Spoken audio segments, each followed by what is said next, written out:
মা বলে চেঁচিয়ে উঠলাম। মা, তুমি এতদিন আমায় কেন খোঁজ করনি? তোমার ছেলের কথা কি তোমার একবারও মনে পড়েনি? বাবা, মনে পড়লেও কি করব বল? তোর বাবা তোর ছোট বোনকে দুই চোখেই দেখতে পারতো না। আমি যখন তোর বাবাকে ছেড়ে চলে আসি, তখন আমি তোকে সহ নিয়ে আসতে চেয়েছিলাম, কিন্তু তোর বাবা তোকে আনতে দেয়নি। তাই তোকে সেই অবস্থায় রেখে এসে তিন্নিকে নিয়ে বাড়ি ছাড়তে হয়েছে আমার। কিন্তু কেন মা, বাবা আমায় তোমার সাথে নিতে নেয়নি? কারণ তোর বাবা তোকে অনেক বেশি ভালোবাসতো, কিন্তু পরবর্তীতে তোকে অন্যের কাছে কেন সঁপে দিয়েছি জানি না।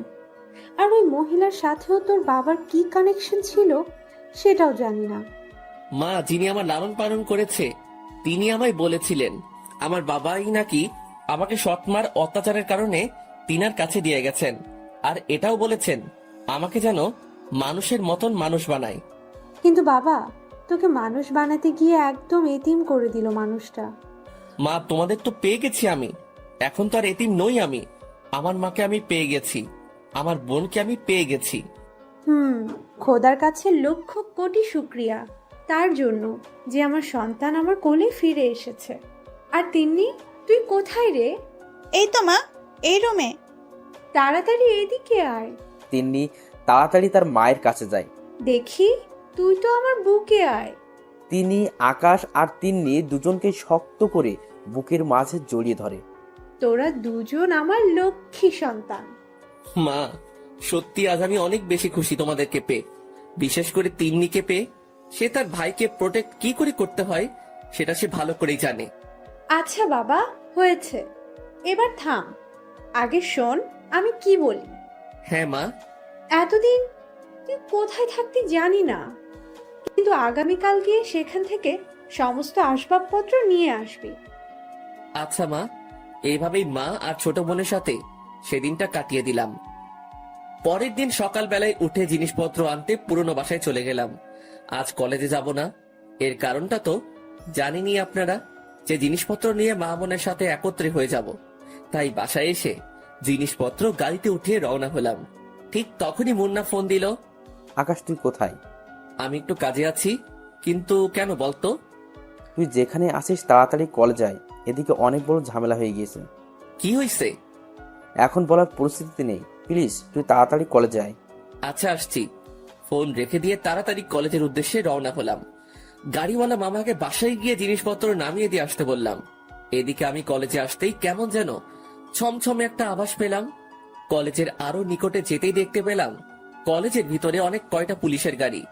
সবাই কলেজ মাঠে দাঁড়িয়ে আছে। শুধু তাই নয়, তার সাথে বিশাল একটা ছেলেপেলের দল দাঁড়িয়ে আছে। আমাকে দেখে তারা সকলে দৌড়ে এসে আমাকে ঝাপটে পেঁচিয়ে ধরলো। তারপর টেনে হেঁচড়ে সকলের সামনে নিয়ে গেল। আমি দেখে একজন বয়স্ক লোক বলে ওঠে, ত্রিধা, এই ছেলেটাই তোর সাথে অসভ্যতাও করেছে?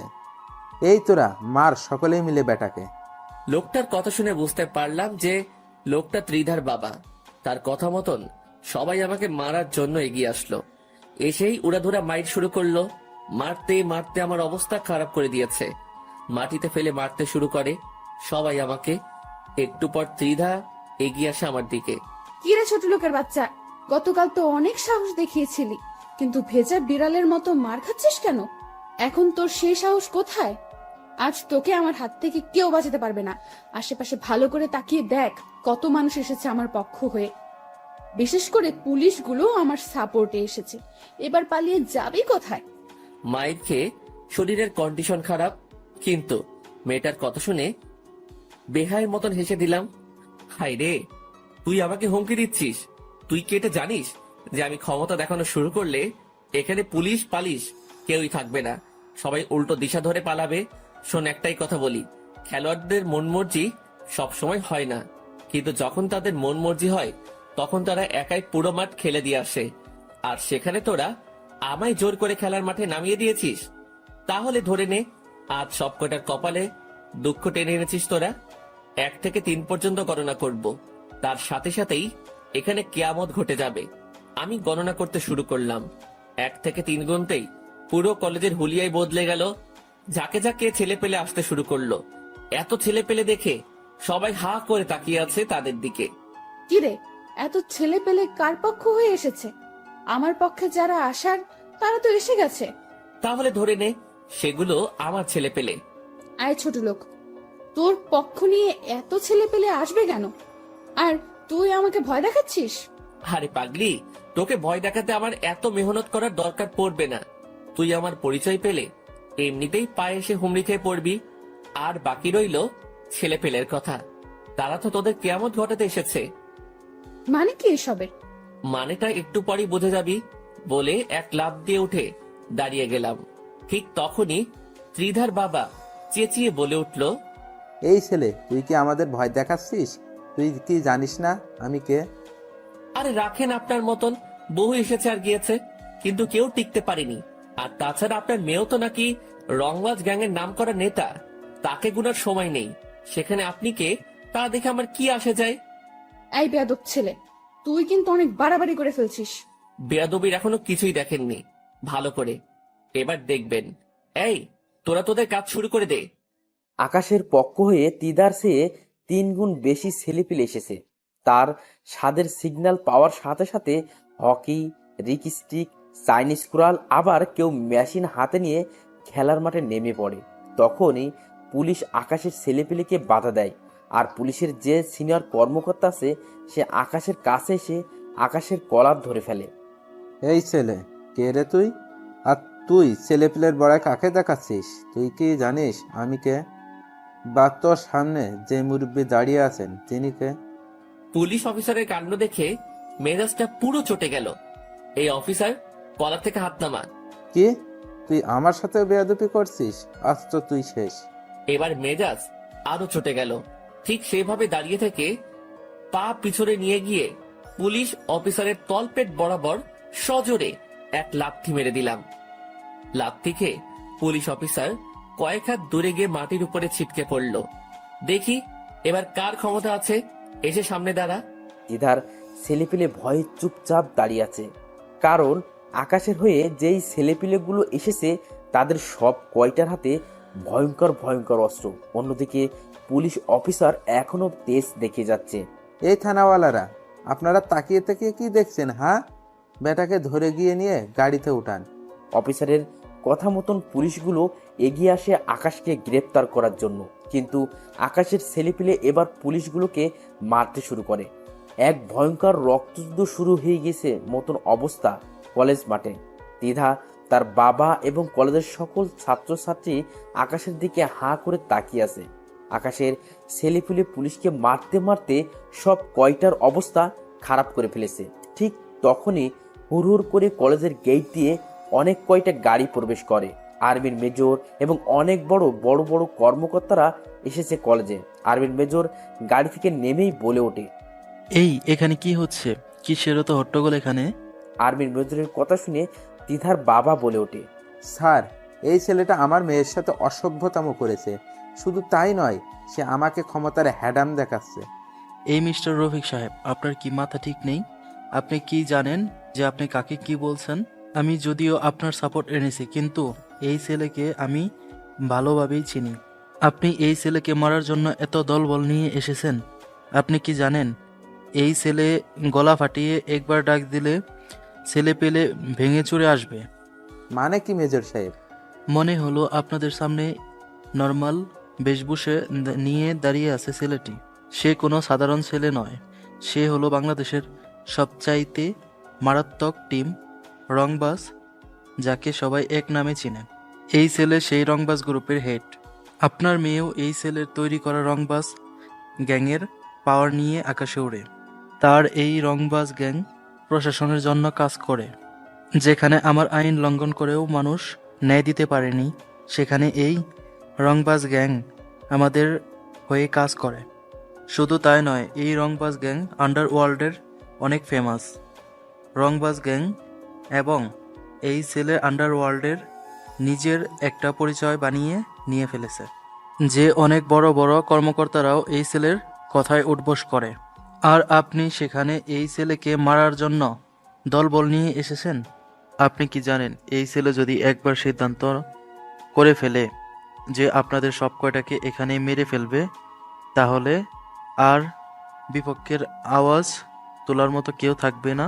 এত ভয়ঙ্কর এই ছেলে। মেজরের মুখে আকাশের বর্ণনা পেয়ে উপস্থিত যারা সেখানে ছিল সবাই হা হয়ে যায়, কারণ আকাশ এতটা ভয়ঙ্কর লেভেলের মানুষ যা তাকে দেখে এতদিন কেউ ভাবতেও পারেনি। যেই ছেলে কলেজের সবচাইতে নিম্নমানের একটা ছেলে ছিল, সে যে এত বড় মাফিয়া তা কোনোদিনও কল্পনাও করতে পারেনি কেউ। বিশেষ করে দ্বিধা আর তার বাবার পায়ের নিচ থেকে যেন মাটি সরে গিয়েছে মতন অবস্থা। তাদের ভিতরটা দুপ দুপ করছে ভয়ে। তারা এতটা সময় বা এত দিন যেই ছেলের সাথে টক্কর দিয়েছে, সেই ছেলেই শহরের নামকরা গ্যাংস্টার, এটা তারা কোনোদিনই কল্পনাতেও ভাবেনি।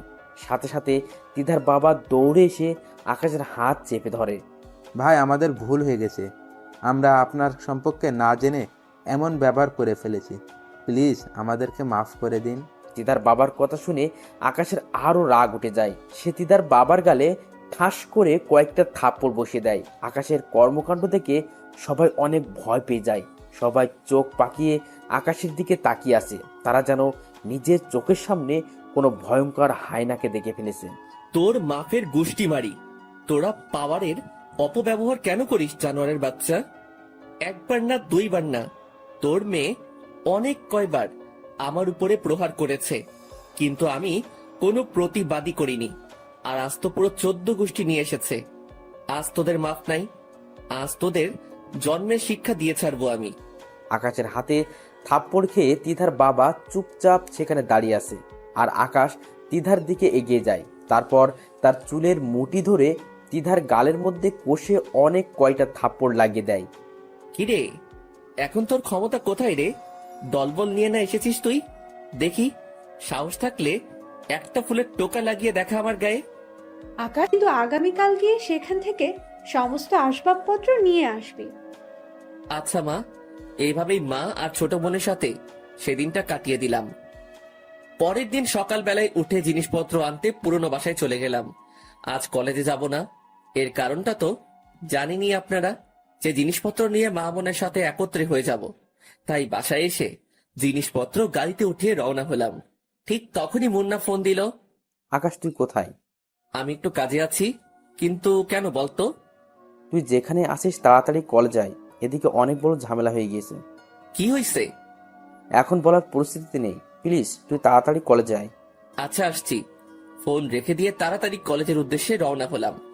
গাড়িওয়ালা মামাকে বাসায় গিয়ে জিনিসপত্র নামিয়ে দিয়ে আসতে বললাম। এদিকে আমি কলেজে আসতেই কেমন যেন ছমছমে একটা আভাস পেলাম। কলেজের আরো নিকটে যেতেই দেখতে পেলাম কলেজের ভিতরে অনেক কয়টা পুলিশের গাড়ি। সবাই কলেজ মাঠে দাঁড়িয়ে আছে। শুধু তাই নয়, তার সাথে বিশাল একটা ছেলেপেলের দল দাঁড়িয়ে আছে। আমাকে দেখে তারা সকলে দৌড়ে এসে আমাকে ঝাপটে পেঁচিয়ে ধরলো। তারপর টেনে হেঁচড়ে সকলের সামনে নিয়ে গেল। আমি দেখে একজন বয়স্ক লোক বলে ওঠে, ত্রিধা, এই ছেলেটাই তোর সাথে অসভ্যতাও করেছে? এই তোরা মার সকলেই মিলে বেটাকে। লোকটার কথা শুনে বুঝতে পারলাম যে লোকটা ত্রিধার বাবা। তার কথা মতন সবাই আমাকে মারার জন্য এগিয়ে আসলো। এসেই উড়াধুরা মাইট শুরু করলো। মারতে মারতে আমার অবস্থা খারাপ করে দিয়েছে। মাটিতে ফেলে মারতে শুরু করে সবাই আমাকে। একটু পর ত্রিধা এগিয়ে আসে আমার দিকে। কিরে ছোট লোকের বাচ্চা, গতকাল তো অনেক সাহস দেখিয়েছিলি, কিন্তু ভেজা বিড়ালের মতো মার খাচ্ছিস কেন? এখন তোর সেই সাহস কোথায়? আজ তোকে আমার হাত থেকে কেউ বাঁচাতে পারবে না। আশেপাশে ভালো করে তাকিয়ে দেখ, কত মানুষ এসেছে আমার পক্ষ হয়ে। বিশেষ করে পুলিশগুলো আমার সাপোর্টে এসেছে। এবার পালিয়ে যাবি কোথায়? মায়ের খেয়ে শরীরের কন্ডিশন খারাপ, কিন্তু মেয়েটার কথা শুনে বেহায়ের মতন হেসে দিলাম। হাই রে, তুই আমাকে হুমকি দিচ্ছিস? তুই কি এটা জানিস যে আমি ক্ষমতা দেখানো শুরু করলে এখানে পুলিশ পালিশ কেউই থাকবে না, সবাই উল্টো দিশা ধরে পালাবে? শোন, একটাই কথা বলি, খেলোয়াড়দের মন মর্জি সবসময় হয় না, কিন্তু যখন তাদের মন মর্জি হয় তখন তারা একাই পুরো মাঠ খেলে দিয়ে আসে। আর সেখানে তোরা আমায় জোর করে খেলার মাঠে নামিয়ে দিয়েছিস। তাহলে ধরে নে, আজ সবকটার কপালে দুঃখ টেনে এনেছিস তোরা। 1 থেকে 3 পর্যন্ত গণনা করব, তার সাথে সাথেই এখানে কিয়ামত ঘটে যাবে। আমি গণনা করতে শুরু করলাম। 1 থেকে 3 গুনতেই পুরো কলেজের হুলিয়াই বদলে গেল। যাকে যাকে ছেলে পেলে আসতে শুরু করলো। এত ছেলে পেলে দেখে সবাই হা করে তাকিয়ে আছে তাদের দিকে। কিরে, এত ছেলে পেলে কার পক্ষ হয়ে এসেছে? আমার পক্ষে যারা আসার তারা তো এসে গেছে। তাহলে ধরে নে সেগুলো আমার ছেলে পেলে। আয় ছোট লোক, তোর পক্ষ নিয়ে এত ছেলে পেলে আসবে কেন? আর তুই আমাকে ভয় দেখাচ্ছিস? আরে পাগলি, তোকে ভয় দেখাতে আমার এত মেহনত করার দরকার পড়বে না।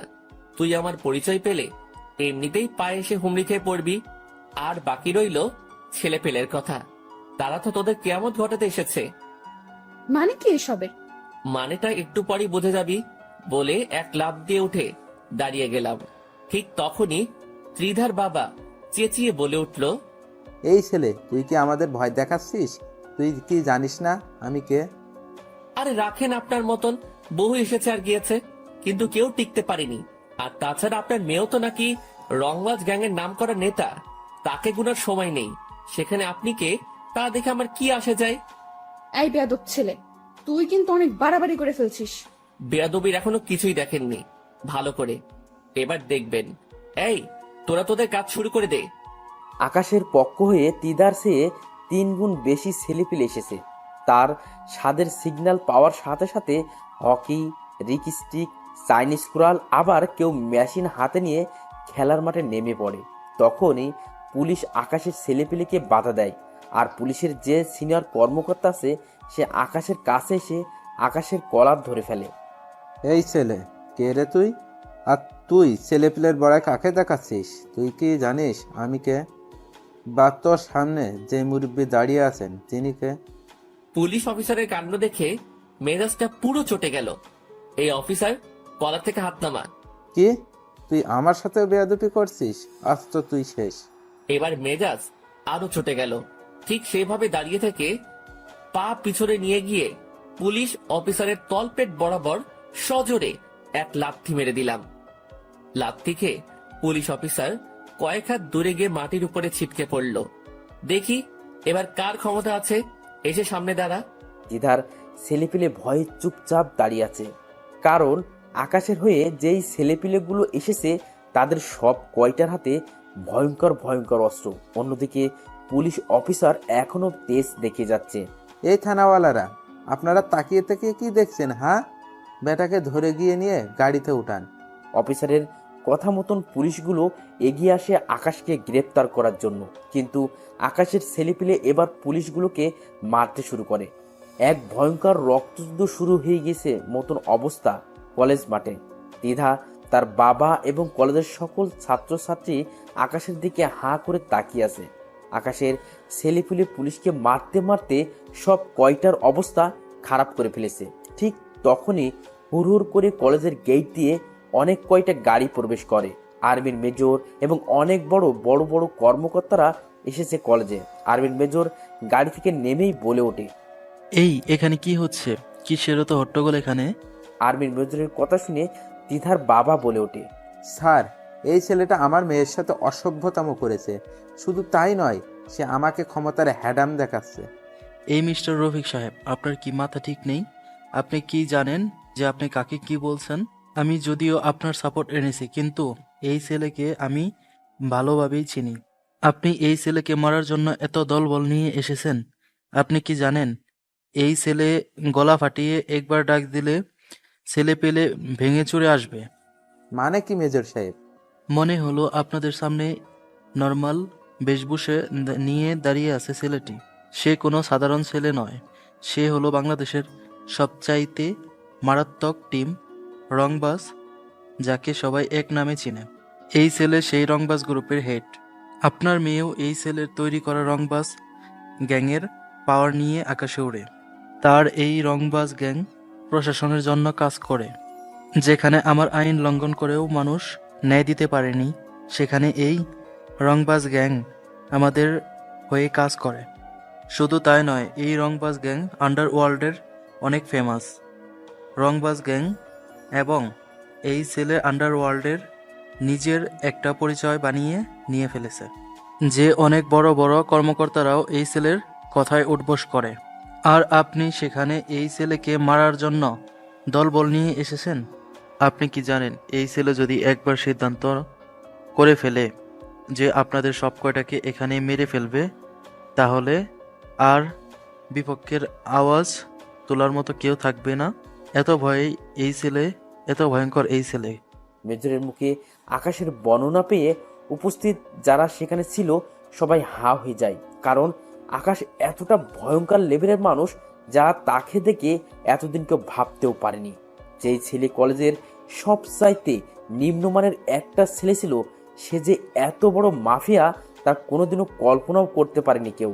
বিশেষ করে দ্বিধা আর তার বাবার পায়ের নিচ থেকে যেন মাটি সরে গিয়েছে মতন অবস্থা। তাদের ভিতরটা দুপ দুপ করছে ভয়ে। তারা এতটা সময় বা এত দিন যেই ছেলের সাথে টক্কর দিয়েছে, সেই ছেলেই শহরের নামকরা গ্যাংস্টার, এটা তারা কোনোদিনই কল্পনাতেও ভাবেনি।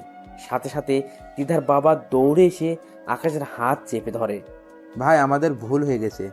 আমরা আপনার সম্পর্কে না জেনে এমন ব্যবহার করে ফেলেছি। প্লিজ আমাদেরকে মাফ করে দিন। দিদার বাবার কথা শুনে আকাশের আরো রাগ উঠে যায়। সে দিদার বাবার গালে ঠাস করে কয়েকটা থাপ্পড় বসিয়ে দেয়। আকাশের কর্মকাণ্ড দেখে সবাই অনেক ভয় পেয়ে যায়। সবাই চোখ পাকিয়ে আকাশের দিকে তাকিয়ে আছে। তারা যেন নিজের চোখের সামনে কোনো ভয়ঙ্কর হায়নাকে দেখে ফেলেছে। তোর মাফের গুষ্টি মারি। তোরা পাওয়ারের অপব্যবহার কেন করিস জানোয়ারের বাচ্চা? একবার না দুইবার না, তোর মেয়ে অনেক কয়বার আমার উপরে প্রহার করেছে, কিন্তু আমি কোনো প্রতিবাদী করিনি। আর আজ তো পুরো 14 গোষ্ঠী নিয়ে এসেছে। আজ তোদের মাফ নাই, আজ তোদের জন্মের শিক্ষা দিয়ে ছাড়বো আমি। আকাশের হাতে থাপ্পড় খেয়ে তিধার বাবা চুপচাপ সেখানে দাঁড়িয়ে আছে, আর আকাশ তিধার দিকে এগিয়ে যায়। তারপর তার চুলের মুঠি ধরে তিধার গালের মধ্যে কষে অনেক কয়টা থাপ্পড় লাগিয়ে দেয়। কিরে, এখন তোর ক্ষমতা কোথায় রে? দলবল নিয়ে না এসেছিস তুই? দেখি, সাহস থাকলে একটা ফুলের টোকা লাগিয়ে দেখা আমার গায়ে। আকাশ, আমার ভুল হয়ে গেছে। আমি তোমার সম্পর্কে না জেনে অমনটা করেছি।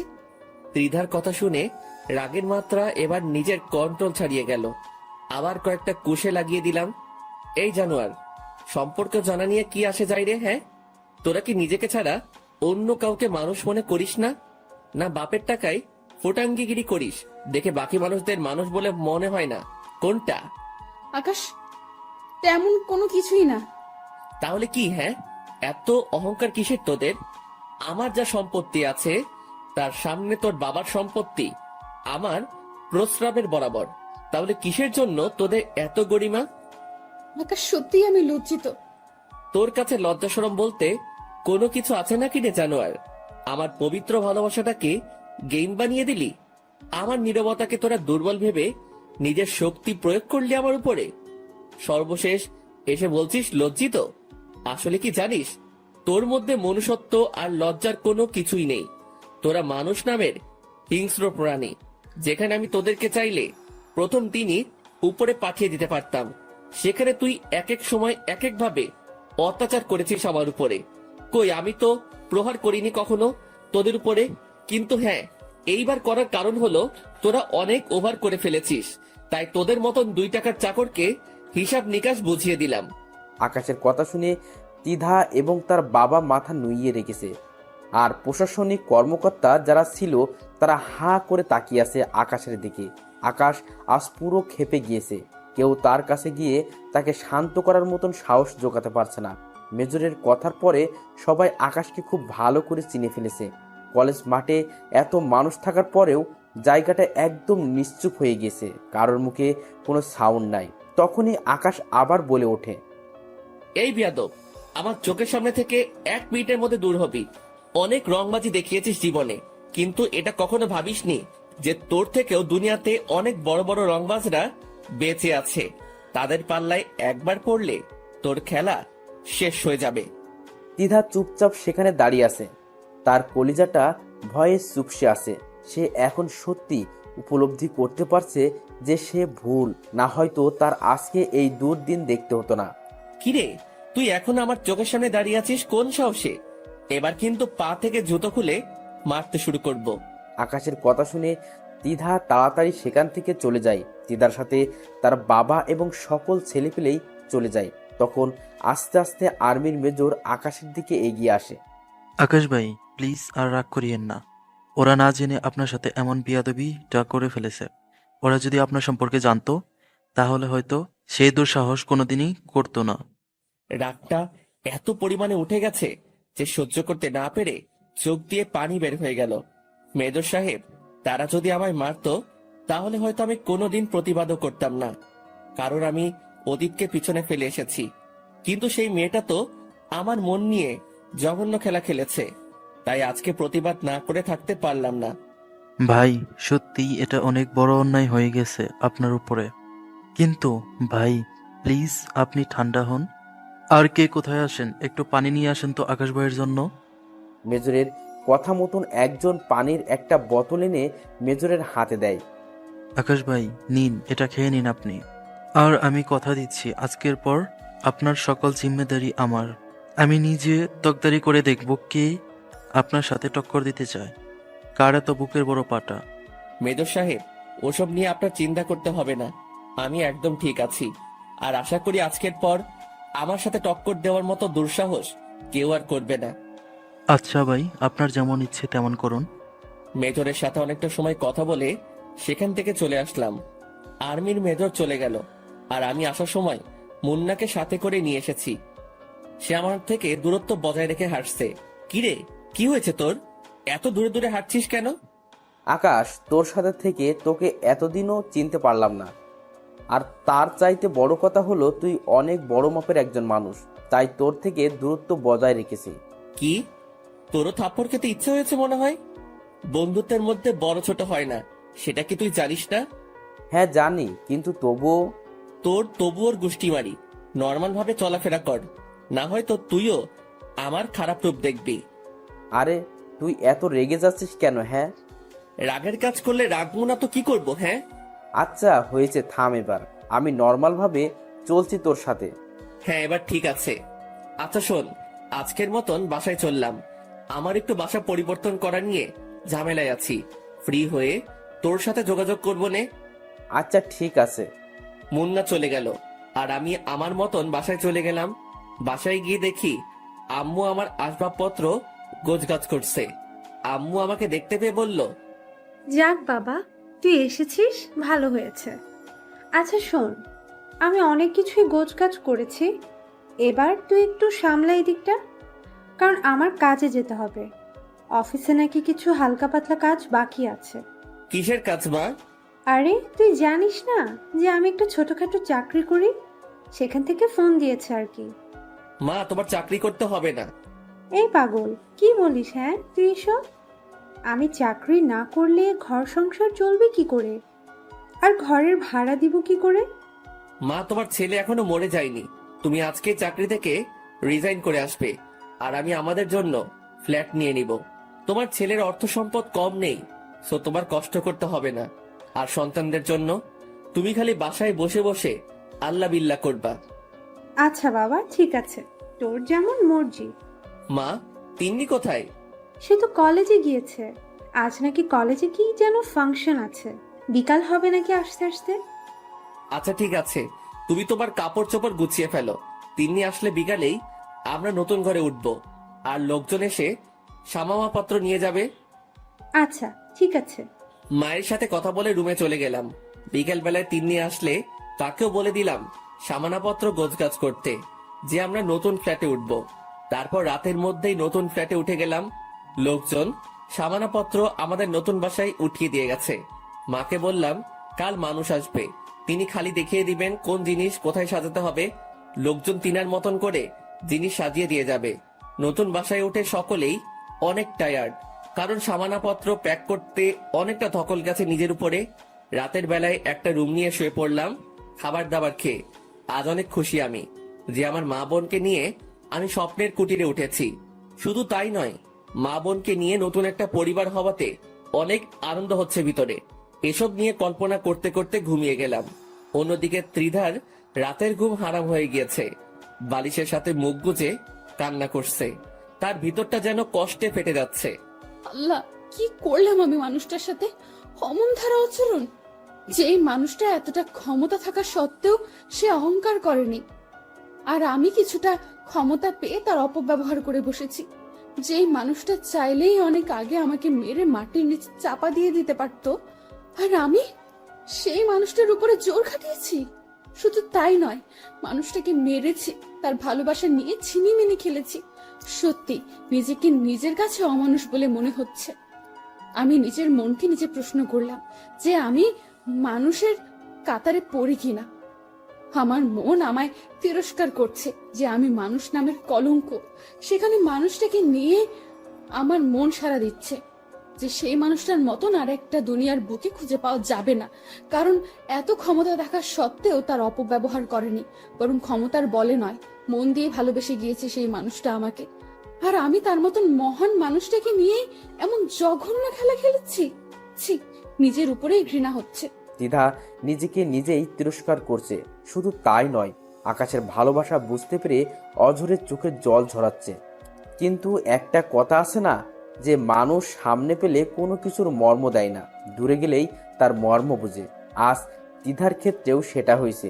আকাশ দূরে চলে যাওয়ায় সে তার মর্ম বুঝতে পারছে, কিন্তু আফসোস, সে আজ মানুষটার মর্ম বুঝলেও সেই মানুষটা তার ধরাছোঁয়ার অনেকটা বাইরে চলে গিয়েছে। সে আজ কেন্দি কেটে মরে গেলেও আকাশ হয়তো তার জীবনে আর ফিরে আসবে না। দিদা ফুপিয়ে ফুপিয়ে কান্না করছে আর পাগলের মতন প্রলাপ করছে। ও আকাশ, প্লিজ তুমি আমায় ক্ষমা করে দাও। আমি সত্যি অনেক বড় ভুল করে ফেলেছি। আমি সত্যিকারের ভালোবাসা কি সেটাই আসলে উপলব্ধি করতে পারিনি। আসলেই আমি দুশ্চরিত্রা। না হয়তো তোমার মতন মানুষের মন আমি ঠিকই পড়ে নিতে পারতাম। যেখানে তুমি এত ক্ষমতাশালী হওয়ার পরেও সেটাকে সাইডে রেখে ভেতরটা দিয়ে ভালোবেসেছো, সেখানে আমি সামান্যটুকু ক্ষমতা পেয়ে নিজেকে হাওয়ায় ভাসিয়ে দিয়েছি। তোমার সাথে ভালোবাসা নামক একটা গেম খেলেছি, আজ সেই প্রতারণার কারণে আমার এমন দুর্দশা। কিন্তু আমার এখন যে তোমাকে চাই, আমার তোমাকে ছাড়া আর কিচ্ছু চাই না। তোমার টাকা পয়সা পাওয়ার এসব কিচ্ছু না থাকলেও আমার চলবে। আমি তোমার সাথে করে ঘরেও সংসার করতে রাজি। তাও প্লিজ তুমি আমায় ক্ষমা করে দাও। দিদার কান্নায় যেন তার চারপাশের দেওয়ালও নীরবে কাঁদছে, আর অন্যদিকে আকাশ বেঘরে ঘুমাচ্ছে। সারাদিন অনেক ধকল গেছে তার উপরে, তাই রাতে শোয়া মাত্রই ঘুম চলে এসেছে তার। সকালবেলায় আকাশ ঘুম থেকে উঠতেই তার মা এসে চা দিয়ে যায়। বাবা নে, চা এনেছি তোর জন্য, উঠে চাটা খেয়ে নে। হ্যাঁ মা, উঠছি। মায়ের ডাকে উঠে পড়লাম, তারপর ফ্রেশ হয়ে এসে চাটা খেয়ে কাজে লেগে পড়লাম। কাজে লেগেছি বলতে বাসার জিনিসপত্র গোছাতে মানুষ ঠিক করেছি। তারা সকালবেলায় এসে পড়েছে, তাই তাদেরকে একটু দেখিয়ে শুনিয়ে দিতে হবে সমস্ত কিছু। এভাবেই কাজের মধ্যে দিয়ে সারাটা দিন কেটে গেল। সমস্ত কিছু মোটামুটি সাজানো গোছানো শেষ। বিকাল 5টায় কাজের লোকদের বিদায় করে ফ্রেশ হয়ে রুমে আসলাম। রুমে এসে বালিশের পাশ থেকে ফোনটা হাতে নিতেই অবাক হয়ে গেলাম, কারণ অপরিচিত একটা নাম্বার থেকে 601 মিস কল। 600 মিস কলটা কারোর জীবনে বাস্তবে ঘটেছে। এটা দেখে যেন মাথার সেন্স পুরো নড়ে গেল। সারাদিন কাজে থাকায় ফোনটা হাতে নিতে পারিনি।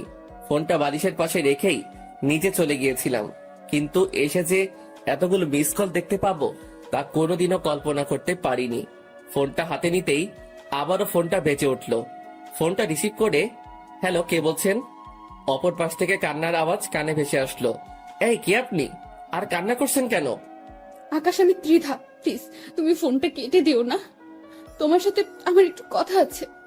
মেজাজটা খারাপ হয়ে গেল ত্রিধা নামটা শুনতেই। এই যে, আপনি আবার আমায় ফোন দিয়েছেন কোন কারণে? আমি না আপনার ফোন নাম্বার ব্লক করে দিয়েছি, সব ভিন্ন নাম্বার দিয়ে এতগুলো ফোন করার কারণ কি? আকাশ প্লিজ, আমি তোমার কাছে ফিরে যেতে চাই। আমার অনেক বড় ভুল হয়ে গিয়েছে তোমার সাথে এমনটা করে। কি আপনার মাথা টাথা কি খারাপ হয়ে গেছে নাকি? না কোনো রকমের নেশা করেছেন আপনি? আমি ঠিক আছি, আর আমি সত্যি বলছি যে আমি তোমার কাছে ফিরে যেতে চাই।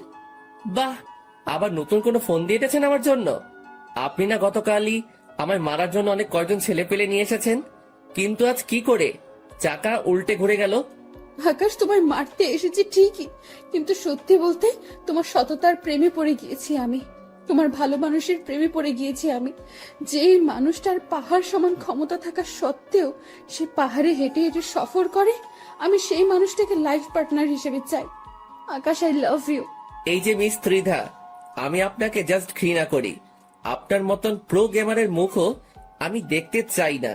আর সেখানে আপনাকে ভালোবাসা তো আকাশ চুম্বী কথাবার্তা। প্লিজ আকাশ, তুমি আমায় মেনে নাও। আমি সত্যি তোমার মনের মতন হয়ে যাব। তুমি আমায় যেইভাবে চলতে বলবে আমি ঠিক সেইভাবে চলাফেরা করব। তাও প্লিজ তুমি আমায় মেনে নাও। এই নাটকের মঞ্চ বন্ধ করেন। আমি আপনার মতন জঘন্য মানুষের মুখও দেখতে চাই না। আমি যেমন আছি তেমনটাই ভালো আছি। কোনো কান্নাগিনীকে দরকার নেই আমার লাইফে। আমি ফোনটা রাখলাম। আজকের পর আমার নাম্বারে যেন ফোন না আসে। যদি ফোন আসে তাহলে কিন্তু আমার খারাপ রূপটা আমি দেখিয়ে দিব। তারপর ত্রিধার মুখের উপরে ফোনটা কেটে দিলাম। রাগে শরীর ফেটে যাচ্ছে আমার। ভেবেছিলাম হয়তো কেউ কোনো দরকারের জন্য এত কয়টা ফোন করেছে আমায়, কিন্তু এখন তো দেখি নাটকওয়ালি ফোন দিয়েছে। এখন কেন রে চোখের জল ফালাচ্ছিস? তখন কই ছিল তোর এই ভালোবাসা যখন আমিও কেঁদেছিলাম? খোদা নিজের হাতে বিচার করেছে তোর। এসব নিয়ে ভাবছিলাম, তখনই আম্মু এসে ডাক দিল। বাবা, একটা কথা বলতাম তোকে। হ্যাঁ মা বলো। বাবা, জানি তোকে এখন এসব বলা ঠিক হবে না, কিন্তু তাও বলছি, কারণ সারাদিন তোর উপর অনেক ধকল গেছে। তাছাড়া তোর কাছে এখন কোনো চাহিদা রাখাটা কেমন যেন দেখায়। তুই এমনিতেই যা করেছিস আমাদের জন্য। আরে মা কি হয়েছে বলবে তো নাকি? বাবা, আসলে তিন্নির একটা ভালো ফোন দরকার। তার ম্যাডাম নাকি মাঝে মাঝে সাবজেক্টের টপিকগুলো নেট থেকে নামিয়ে পড়তে বলে। তখন সে নাকি ফাইলগুলো নামাতে পারে না ভালো ফোন না থাকায়। বাবা প্লিজ, তুই কিছু মনে করিস না। আমার কাছে 9,000 টাকা জমানো আছে। তুই তার সাথে কিছুটা টাকা অ্যাড করে তিন্নিকে একটা ভালো ফোন দিয়ে দে না বাবা। মা তুমি একটা ফোনের জন্য তোমার ছেলের কাছে এভাবে মিনতি করছো কেন? তোমার ছেলের কোনো কিছুতে তো কমতি দেয়নি আল্লাহ, তাহলে তারপরেও কেন এভাবে মিনতি করছো তুমি? আমি কি তোমার ছেলে নই? বাবা প্লিজ, ভুল বুঝিস না তুই আমায়। আসলে নতুন বাসা নিলি, একটু হিবিজিবিতে আছিস হয়তো, সেটা নিয়ে একটু চিন্তা হচ্ছিল, তাই আর কি।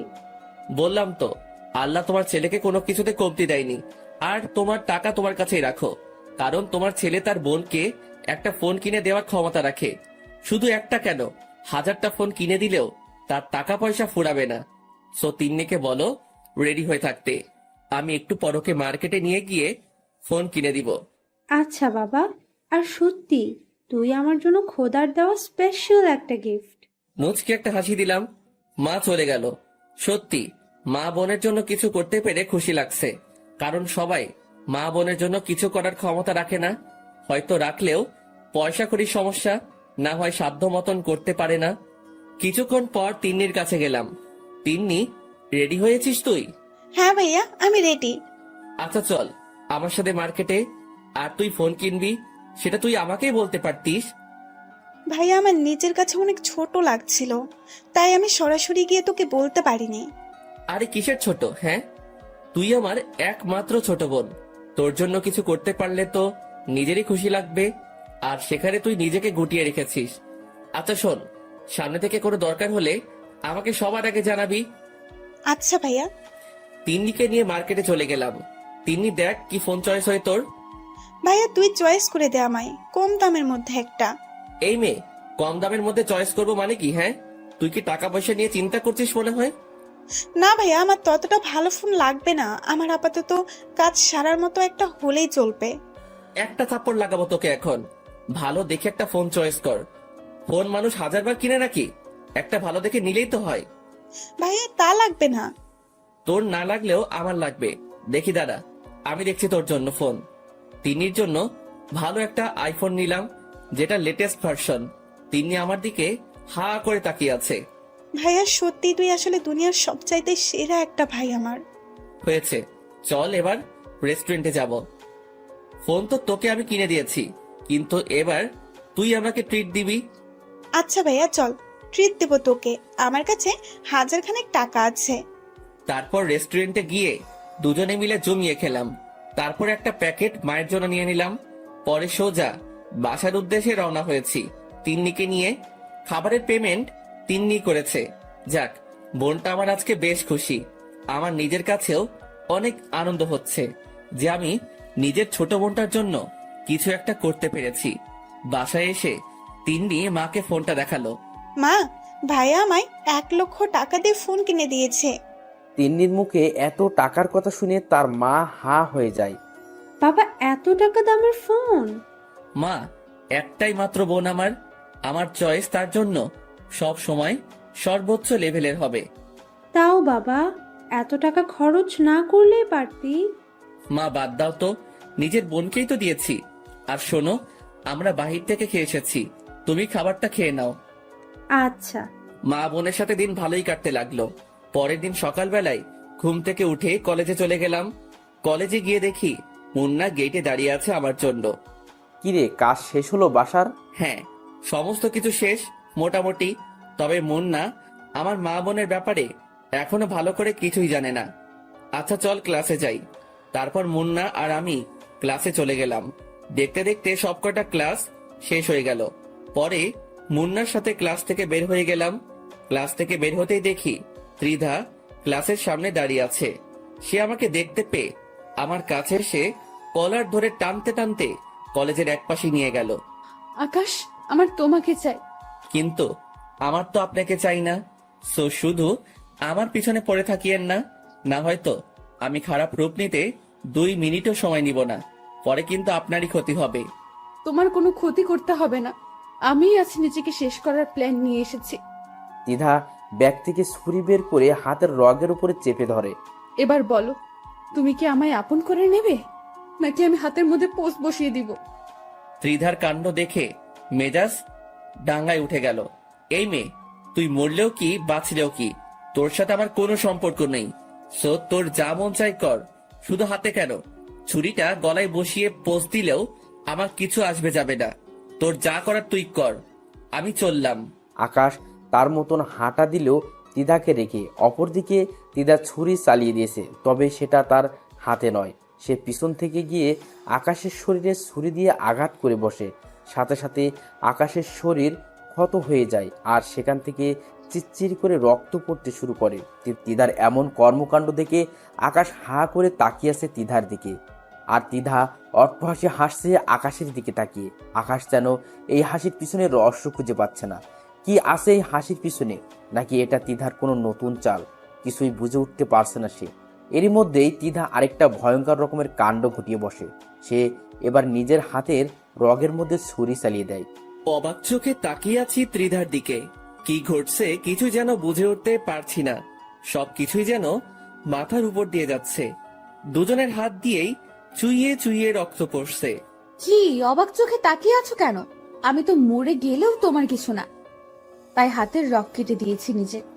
অবশ্য তোমার হাতে ছুরি চালিয়েছে অন্য কারণে, তুমি আমার না হলে অন্য কারো হতে দেব না আমি তোমাকে। কিন্তু আঘাত করার পরক্ষণেই ভাবলাম সেখানে অধিকার আমার নেই, তাই ছুরিটা সেইভাবে চালাইনি। আর আশা করি এতে তোমার তেমন কিছু হয়ে যাবে না। মেয়েটার কথা শুনে আরো রাগ উঠে গেল। এই মেয়ে, তুই মরলে মর না, আমার কেন আঘাত করলি তুই? তোকে তো আজকে আমি আছড়ে মেরে ফেলবো। এটা বলে ত্রিধার চুলের মুঠি চেপে ধরলাম। কিন্তু অবাক করা বিষয় হলো সে খিটখিট করে আসছে। কিরে হাসছিস কেন? আর হ্যাঁ, আমায় মেরে ফেলো আকাশ, আমিও মরে যেতে চাই। যেখানে আমি তোমায় নিজের করে পাবো না, সেখানে আমি থেকেও কোনো লাভ নেই। মেরে ফেলো আমায় তুমি নিজের হাতে। মেয়েটার কথা শুনে তাড়াতাড়ি মেয়েটাকে ছেড়ে দিয়ে দূরে সরে গেলাম। কারণ মেয়েটা পাগল হয়ে গিয়েছে, আর আমি পাগল মেরে নিজের নাম খারাপ করতে চাই না। কি হলো, মারবে না আমায়? তোর মতন মেয়ের গায়ে হাত দিতেও আমার বিবেকে বাঁধছে, তাই ছেড়ে দিয়েছি। আর শোন, তুই মরার হলে অন্য কোথাও গিয়ে মর, আমার সামনে এসে নাটক করিস না। চললাম আমি এবার। ত্রিধাকে ফেলে রেখে সোজা কলেজ থেকে বের হয়ে গেলাম। সেখান থেকে বের হয়ে ফার্মেসিতে এসেছি। ফার্মেসি ওয়ালারা আমার হাত ওয়াশ করে দিল। ওয়াশ করে দেওয়ার পর এই দেখতে পেলাম হাতের চামড়ার মধ্যে হালকা ছুরির মাথা লেগে ক্ষত হয়েছে। এছাড়া তেমন বেশি একটা ক্ষত হয়নি। কিন্তু আমি তো ভেবে পাগল হয়ে যাচ্ছিলাম যে কি না কি হয়েছে আল্লাহ জানে। কারণ সে পাগল মেয়ের তো বিশ্বাস নাই। তারপর হাতে ব্যান্ডেজ করে বাসায় চলে গেলাম। সেদিনের মতন আর ক্লাস করা হলো না। বাসায় যেতেই তিন্নি চেঁচামেচি শুরু করে দিল হাতে ব্যান্ডেজ দেখে। এই ভাইয়া, তোর হাতে কি হয়েছে রে? আরে তেমন কিছু না, সামান্য একটু চোট পেয়েছি। ভাইয়া, তুই আমাকে পাগল ভেবেছিস মনে হয়। তুই কি মনে করেছিস আমি কিছুই বুঝি না? কি বুঝিস তুই? হ্যাঁ, ভাইয়া, তোর শরীরের অবস্থা দেখে ভালোই বুঝতে পারছি কি হয়েছে। তোর শার্টের কলার ধরে কেউ টানা হিস্র করেছে। আর তাছাড়া তুই তো কলেজে গিয়েছিলি, তার মানে সেই মেয়েই তোর সাথে কিছু করেছে। দাঁড়া তুই, আমি আম্মুকে ডেকে আনছি। তিন্নি আকাশকে কিছু বলতে না দিয়ে তার মায়ের কাছে চলে গেল। একটু পর তিন্নি আর তার মা আকাশের কাছে আসে। আকাশ, তোর হাতে ব্যান্ডেজ কেন? আম্মু একটু চোট পেয়েছি। একদম মিথ্যা বলতে আসবি না আমায়। তিন্নি আমায় সে মেয়ের কথা বলেছে, আর তাছাড়া সেই মেয়ের জঘন্যতা সম্পর্কে আমি ভালো করেই জানি। সো এবার কি হয়েছে সেটা খুলে বল।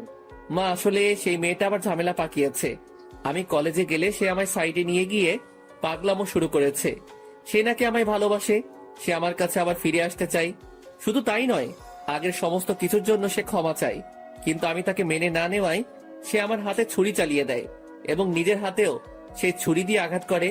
তবে আমার বেশি একটা লাগেনি, হালকা, জাস্ট ছুরির মাথাটা লেগেছে, শুধু হাতে। কিন্তু সেই মেয়ে নিজের হাতে রগে বসিয়েছে ছুরি। আল্লাহ জানে কি কাণ্ড ঘটিয়েছে সে। কি, সেই কাল নাগিনী মেয়ে আবার আমার ছেলের পিছনে লেগেছে? না, এটার একটা হেস্তনেস্ত করতেই হবে। সেই মেয়ে যে জঘন্য কাজ করেছে, তারপর তার কোনো ক্ষমা হয় না। তুই ওই মেয়ের থেকে দূরে দূরে থাকবি, আর আমি আগামী 1 সপ্তাহের মাঝে তোর বিয়ে পড়িয়ে দিব। মায়ের কথা শুনে থতমত খেয়ে গেলাম। মা, বিয়ে? হ্যাঁ, বিয়ে। কেন, তোর কি কোনো আপত্তি আছে নাকি? না, আমার কোনো আপত্তি নাই। তোমার যেমন ভালো মনে হয় তুমি তেমনটাই করো। হ্যাঁ, এবার রুমে গিয়ে রেস্ট কর। আচ্ছা। তারপর রুমে চলে এলাম। এইভাবে দেখতে দেখতে 2 দিন কেটে গেল। আগামী 1 সপ্তাহ, বিয়ে হওয়ার আগ পর্যন্ত কলেজে যাব না আমি। এর মাঝে মুন্না ফোন দেয়। তাকে সোজাসুজি বাসার ঠিকানা দেই, কারণ এবার তাকে সবটা বলা উচিত। মুন্না কিছুক্ষণের মাঝে চলে আসবে হয়তো। সে রওনা হয়ে গিয়েছে। কিছুক্ষণ পর সে বাসায় আসে। কিরে, এটা কার বাসা? আমার বাসা। মানে কি আকাশ, এত বড় বাড়ি? মানেটা বুঝলাম না। তারপর মুন্নাকে সমস্তটা খুলে বললাম। সত্যি বলছিস কি আকাশ, যে তুই তোর মা বোনকে ফিরে পেয়েছিস? হ্যাঁ। আমার অনেক খুশি লাগছে রে, বিশ্বাস কর। আচ্ছা দাঁড়া, তোকে মায়ের সাথে পরিচয় করিয়ে দেই। তারপর আম্মুকে ডেকে মুন্নার সাথে পরিচয় করিয়ে দিলাম। পরে আম্মু মুন্নার সাথে কথা বলে রান্না সামলাতে চলে গেল। যাক, আল্লাহ তোর দিকে মুখ ফিরে তাকিয়েছে। তুই এখন পুরোপুরি এতিম না। তুই হয়তো খুশি, কিন্তু এদিকে আমার 12টা বাজিয়ে দিচ্ছে আম্মু। মানে কি? ত্রিধা সেদিন আমার সাথে এমন আচরণ করেছে। ত্রিধার সাথে ঘটে যাওয়া বিষয়ে সমস্তটা বললাম। এসব আম্মু শুনে আমায় বিয়ে দিবে বলে উঠে পড়ে লেগেছে। আগামী 1 সপ্তাহের মাঝে আম্মু আমায় বিয়ে করিয়ে দিবে। কি, আন্টি কি পাগল হয়ে গেছে নাকি? সে আমি জানি না, কিন্তু আম্মু মনে হয় সত্যি আমার বিয়ে দিয়ে তারপর শান্ত হবে। কিন্তু আকাশ, আমি তো শুনলাম তিদা হসপিটালে অ্যাডমিট। সে নাকি নিজের উপরে অনেক টর্চার করেছে, আর এদিকে তুই বিয়ে করছিস, মানে কি?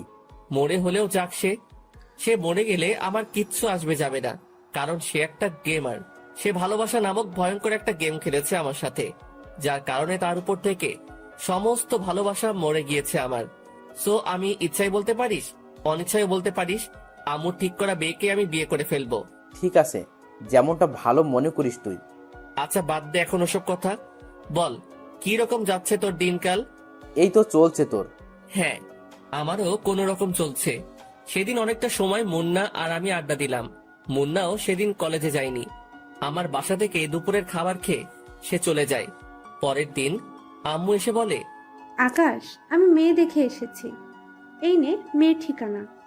তুই 2-1 দিনের মধ্যে সময় করে মেয়ের সাথে পার্সোনালি আলাপ করে আসিস। মেয়ে আমার পরিচিত এক খালাম্মা আছেন, ওনার নাতনি হয় সম্পর্কে। মা, আমার মেয়ে দেখার কোনো প্রয়োজন নেই। তুমি দেখছো তাতেই আমার হয়েছে। আমি তোমার দেখা মেয়েকেই চোখ বুঝে বিয়ে করে নিব, কারণ তুমি কখনো আমার জন্য খারাপ মেয়ে চয়েস করবে না। তাও একবার দেখে নে। না মা, আমার দেখার প্রয়োজন নেই। আচ্ছা ঠিক আছে, তোর যেমনটা ইচ্ছে। তারপর মা চলে গেল, আর বাসা বাহিরে করে করে সময় কাটাতে লাগলাম। এই সপ্তাহে শুক্রবারে বিয়ে আমার। দেখতে দেখতে বিয়ের দিন চলে এলো। বাড়ি ভরা লোকজন, মায়ের অফিসের কলিগ, আরো অনেকেই এসেছেন বাসায়। ভাবতেই কেমন যেন লাগছে নিজের ভিতরে, যে আরেকটু পরেই অপরিচিত একটা মেয়েকে আপন করে নিতে হবে আমার। এসব ভেবেই হতাশা কাজ করছে নিজের ভিতরে। ঠিক তখনই আম্মু এসে পাঞ্জাবি পায়জামা দিয়ে গেল। এই যে, এইসব পরিধান করে বের হয়ে আসেন রুম থেকে। একটু পরে মেয়ের বাড়িতে যাব আমরা। আম্মুর কথা মতন সেসব পরিধান করে বের হলাম। তারপর সবাই মিলে মেয়ের বাড়ির উদ্দেশ্যে রওনা হলাম। গাড়ি করে রওনা হয়েছি। যতই এগোচ্ছি ততই ভিতরটা ধুপধুপ করে কাঁপছে। কারণ কি হতে চলেছে নিজের সাথে বুঝে উঠতে পারছি না। আজ যে আমার বিয়ে, সেটাও আমার স্বপ্ন মনে হচ্ছে। মনে হচ্ছে যেন কোনো এক ধরনের ঘোরের মধ্যে আছি আমি। এসব নিয়ে ভাবতে ভাবতে মেয়ের বাড়িতে পৌঁছে গেলাম। মুন্নাও আছে আমার সাথে গাড়িতে। মেয়ের বাড়িতে নামার পর বরের প্যানেলে আমায় বসিয়ে দিল লোকজন ধরে ধরে বলতে মেয়ের বাড়ির লোকরা বরের প্যানেল পর্যন্ত দিয়ে আসলো আমায়। আমি চুপচাপ সেখানে বসে আছি। মানুষজন কিছুক্ষণ পর পর ফোনের ক্যামেরা বের করে আমার ছবি তুলছে। সেই লেভেলের বিরক্ত লাগছে এসব দেখে। তাও চুপচাপ ঝিম ধরে বসে আছি। মুন্না আমার পাশেই স্টেজের সামনে দাঁড়িয়ে আছে। তখনই মুন্নার পকেটে থাকা ফোনটা বেজে ওঠে। সে ফোনটা রিসিভ করে কথা বলে। কে ফোন দিয়েছে কে জানে, কিন্তু সে কথা শেষ করেই এক লাফ দিয়ে স্টেজের উপরে উঠে গেল। মুন্নার এমন আচরণ দেখে ভ্যাবাচাকা খেয়ে গেলাম। আকাশ, তুই তাড়াতাড়ি এখান থেকে চল আমার সাথে। দ্বিধা নাকি গুনে গুনে নিঃশ্বাস ফেলছে। তার হাতে আর বেশি একটা সময় নেই। সে পরপরে সাথী হয়ে যাবে অল্প কিছু সময়ের মাঝেই। তারপর তুই দরকার হয় এসে বিয়ের কাজ সম্পন্ন করিস। মুন্নার কথা শুনে কলিজাটা ধুপ করে কেঁপে উঠল। সাথে সাথে বসা থেকে দাঁড়িয়ে গেলাম। কি বলছিস কি মুন্না তুই এসব? হ্যাঁ, সত্যি বলছি। দিদা আর অল্প সময়ের মাঝেই দুনিয়া ছেড়ে পরপারে চলে যাবে। সে নিজেকে আজরাইলের হাতে তুলে দিয়েছে। যে কোনো সময় আজরাইল তার প্রাণ ভোমরা তুলে নিয়ে চলে যাবে। মুন্নার কথা শুনে নিজেকে আর শান্ত করে রাখতে পারলাম না। ধপাস করে স্টেজের উপরে বসে ফুপিয়ে কান্না করে দিলাম। মনের ভিতরে খালি একটাই কথা বাড়ি খাচ্ছে, যে আমি হয়তো অনেক বড় কিছু হারাতে চলেছি নিজের জীবন থেকে। এতদিন হয়তো রাগের কারণে ভালোবাসাটা চোখে পড়েনি, কিন্তু আজ মানুষটার মৃত্যুসজ্জায় কাতরাচ্ছে শুনে নিজেকে দুনিয়ার সবচাইতে বড় পাষাণ মনে হচ্ছে। এসব ভাবতেই কান্নার মাত্রাটা আরো বেড়ে গেল। আকাশ, প্লিজ এভাবে ভেঙে পড়িস না। আর এখন কান্না করে সময় নষ্ট করাটা অনেক বড় ধরনের বোকামি হবে। তার চাইতে ভালো হবে তাড়াতাড়ি হসপিটালে পৌঁছানো আমাদের। হ্যাঁ মুন্না, তুই ঠিকই বলেছিস। আমাদের এখন তাড়াতাড়ি হসপিটালে পৌঁছানো উচিত। সেই মুহূর্তে বিয়ের স্টেজ থেকে নেমে মুন্নার সাথে হসপিটালের উদ্দেশ্যে রওনা হলাম। বিয়ে বাড়ির সকলে হা করে তাকিয়ে আছে আমার দিকে। সবাই একটাই কথা ভাবছে যে বর এভাবে পাগলের মতন ছুটে কোথায় পালাচ্ছে। কিন্তু আমি আর পিছনে ফিরে তাকাইনি। মুন্নাকে সাথে নিয়ে সোজা হসপিটালে এসে উঠেছি। হসপিটালে এসে ত্রিধার কেবিন তালাশ করতে লাগলাম। খুঁজতে খুঁজতে ত্রিধার কেবিন পেয়ে গিয়েছি, কিন্তু কেবিনের সামনে টুল প্লেট লাগানো, যে কেবিনে প্রবেশ করা নিষেধ। তাই কেবিনের সামনে দাঁড়িয়ে আছি। হঠাৎ এই একজন ডক্টর এসে বলল, আপনারা কারা? ডক্টর, আমরা ত্রিধার লোক। সে এখন কেমন আছে? ও আচ্ছা, আপনারাই তাহলে সেই রোগীর লোক যে নিজেকে মৃত্যুর মুখে ঢেলে দিয়েছে। ডক্টরের কথা শুনে কলিজাটা মোচড় দিয়ে উঠল। ডক্টর, আমার ত্রিধা এখন কেমন আছে? আমি তার সাথে একটু দেখা করব। পেশেন্টের অবস্থা ভালো না, আমরা কাউকে তার সাথে দেখা করার অ্যালাউ করছি না। পেশেন্টের মা বাবাও ওয়েটিং রুমে বসে অপেক্ষা করছে। পেশেন্টের মা বাবাকেও কয়েকদিনে খালি একবার করে দেখার অনুমতি দেওয়া হয়েছে। সো বড় সারাসুক, পরে সবাইকে দেখা করার অনুমতি দেওয়া হবে। এখন গিয়ে পেশেন্টের মা বাবার সাথে বসে অপেক্ষা করুন। ডক্টরের কথা শুনে ভিতরটা ফেটে যাচ্ছে, কিন্তু যত যাই হোক না কেন এখন কিছুই করার নেই আমার। সো ডক্টরের কথা মেনে নিয়ে ওয়েটিং রুমে চলে গেলাম। সেখানে গিয়ে দেখি ত্রিধার বাবা আর মোটামুটি বয়স্ক একজন মহিলা বসে আছেন। তাদেরকে দেখে বুঝতে বাকি নাই যে এই দুইজন এই ত্রিধার মা বাবা। যদিও অবশ্য ত্রিধার বাবাকে আমি চিনি। ত্রিধার বাবা আমাকে দেখতে পেয়ে অসহায় চোখে তাকিয়ে আছে আমার দিকে। মনে হয় যেন তারা আমাকে কিছু একটা বলতে চায়। এই যে আঙ্কেল, কিছু বলবেন? আর আপনারা এমন হতাশ হবেন না, দেখবেন ত্রিধা ঠিক হয়ে যাবে। না বাবা, কিছু বলার নেই। আর হতাশ নয় আমরা।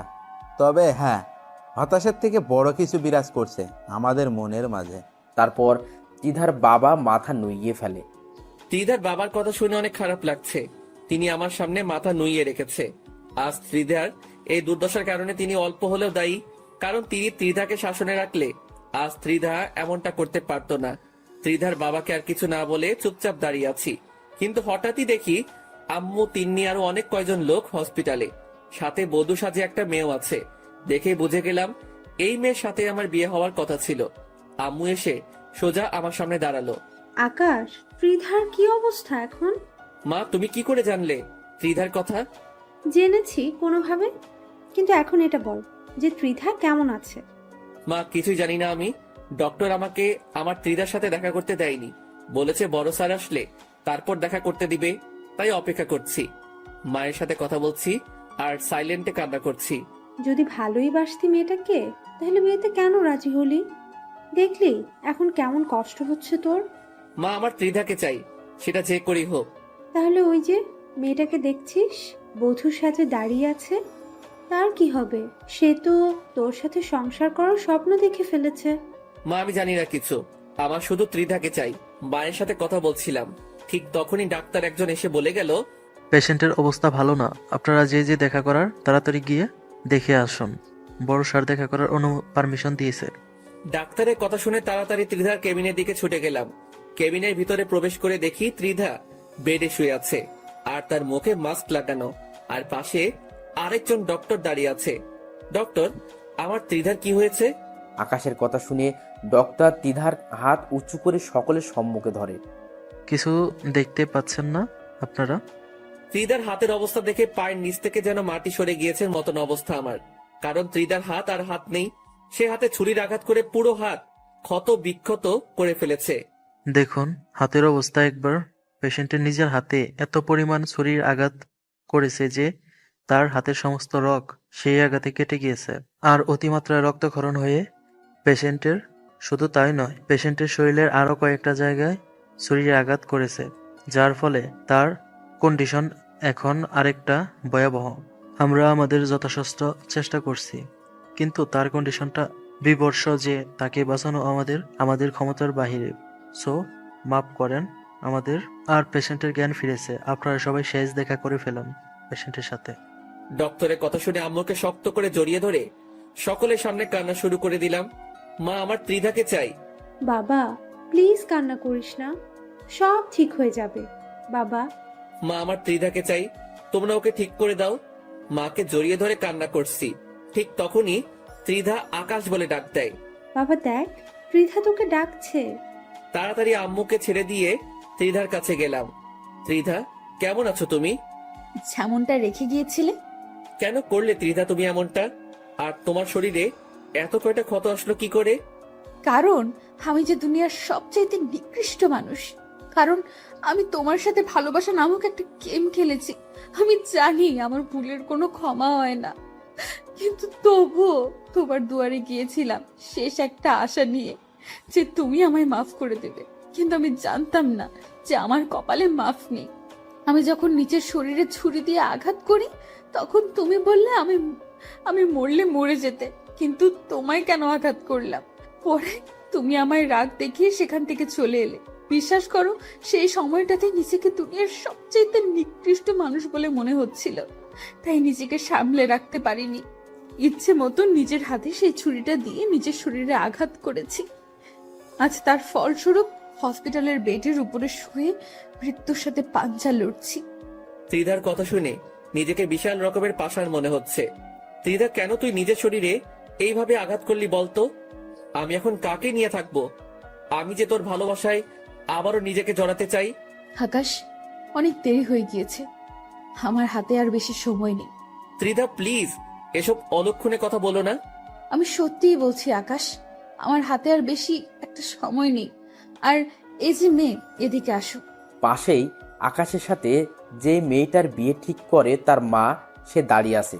ত্রিধার ডাকে সেই মেয়েটা তার কাছে যায়, আর ত্রিধা সেই মেয়েটার হাত আকাশের হাতের উপরে রেখে শক্ত করে চেপে ধরে আর বলে, এই মেয়ে, আমার ভালোবাসাকে তোমার হাতে তুলে দিয়ে গেলাম, প্লিজ আমার পাগলটার খেয়াল রেখো, আর ওর দেখাশোনা করো, কখনো কমতি রেখো না যেন, তাহলে উপরে গিয়েও আমি শান্তিতে থাকতে পারবো না।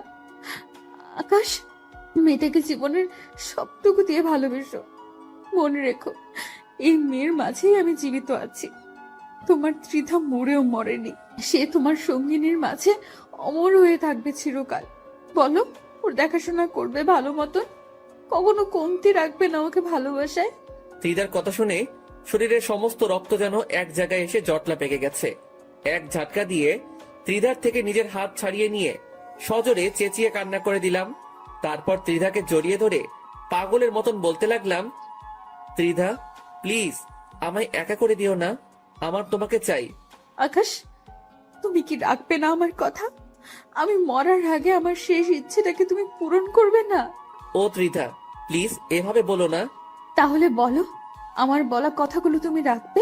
হ্যাঁ হ্যাঁ রাখবো, আমি তোমার সমস্ত কথা। দেখি এবার তোমার হাতটা দাও তো। আকাশ ত্রিধার কথা শুনে তার হাতটা এগিয়ে দেয়। ত্রিধা আকাশের হাতটা নিয়ে আবার সে মেয়েটার হাতের উপরে রেখে শক্ত করে চেপে ধরে। ইস, কত সুন্দর মানিয়েছে তোমাদের দুইজনকে। আর আকাশ, আমি ভুলে যেও না জানো তুমি। আমি পরপারে গিয়ে খোদার কাছে শুধু তোমাকেই চাইবো, আর শেষ একটা কথা বলে যাই উচ্চস্বরে, এই ক্ষণিকের দুনিয়ায় বেঁচে নাও বাঁচার মতন করে, নইলে বেলা ফুরিয়ে গেলে সময় পাবে না কাটানোর সময় পরে। দুনিয়ায় বহু এসেছে রংবাজ, কেউ নেই জীবনের তরে। দুনিয়ার বুকে যেই রংবাজে দেখিয়েছে, সেই দুনিয়া ছেড়েছে নিজের পতন করে। ত্রিধা কথা বলতে বলতে হঠাৎই চুপ হয়ে যায়। কারণ বুঝতে বাকি নেই যে ত্রিধা এই দুনিয়ার মায়া চিরতরে ত্যাগ করে দিয়েছে। সেখানে উপস্থিত যারা ছিল সকলেই কেঁদে দিয়েছে ত্রিধার চলে যাওয়াতে। ত্রিধাকে সেদিন দাফন করা হয়। এভাবে কয়েকদিন কেটে যায়। পরে আকাশের আম্মু মিলির সাথে আকাশের বিয়ে পড়িয়ে দেয়। যেই মেয়েটাকে আকাশের আম্মু আকাশের জন্য ঠিক করেছে তার নাম মিলি। দেখতে দেখতে 4 মাস কেটে যায়, কিন্তু আকাশ এখনো ত্রিধার মৃত্যুর শোক থেকে বের হয়ে আসতে পারেনি। সে মিলিকে বিয়ে করেছে ঠিক, কিন্তু তার সাথে দরকার ছাড়া এক লব্জ কথা বলেনি। একদিন রাতের বেলায় মিলি আর আকাশ বিছানায় শুয়ে আছে। তখন মিলি হুট করে আকাশকে জড়িয়ে ধরে। আকাশ থ্যাবড়া খেয়ে যায় মিলির কর্মকাণ্ড দেখে। সে চোখ পাকিয়ে মিলির দিকে তাকিয়ে আছে। কি হলো, আপনি এভাবে চোখ পাকিয়ে তাকিয়ে আছেন কেন আমার দিকে? এই মেয়ে, আমায় জড়িয়ে ধরলে কেন? তুমি কি আমার মনের অবস্থা দেখছো না? এই যে আপনিও কি আমার মনের অবস্থা দেখছেন না?